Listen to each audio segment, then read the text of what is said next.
Planet റീച്ചിന് വേണ്ടി നമ്മൾ PMFME ലോണിലേക്ക് എത്തിയതിൻ്റെ സ്റ്റോറിയാണ് ഈ വീഡിയോ. നമ്മൾ ഈ പ്രൊജക്റ്റായിട്ട് ആദ്യം കുറച്ച് ബാങ്കുകളിലാണ് സംസാരിക്കാൻ പോയത്, ഏതെങ്കിലും ലോണ് കിട്ടുമോ എന്നറിയാനായിട്ട്.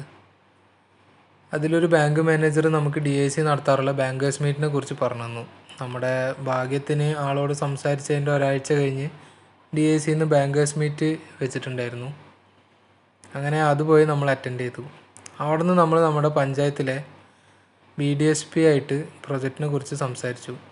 അവരാണ് നമുക്ക് PMFME ലോൺ അപ്ലൈ ചെയ്യാൻ പറ്റുമെന്ന് പറഞ്ഞു തരുന്നതും PMFME സ്കീം ചെയ്യണ DRPൻ്റെ കോണ്ടാക്റ്റ് തന്നതും. അത് കഴിഞ്ഞ് നമ്മൾ DRPയോട് സംസാരിച്ചപ്പോൾ ആളാണ് നമ്മളോട് IDBI ബാങ്കിൽ സംസാരിക്കാൻ പറഞ്ഞത്. എന്നിട്ട് IDBI ബാങ്കുകാർക്ക് പ്രൊജക്റ്റ് ഓക്കെ ആയപ്പോഴാണ് നമുക്ക് ലോൺ ചെയ്തു തരാമെന്ന് പറഞ്ഞതും. ഇത് മൊത്തം നടന്നത് കുറച്ച് മാസങ്ങളെടുത്താണ്. അപ്പോൾ ബാക്കി സ്റ്റോറി ആയിട്ട് അടുത്ത വീഡിയോയിൽ കാണാം.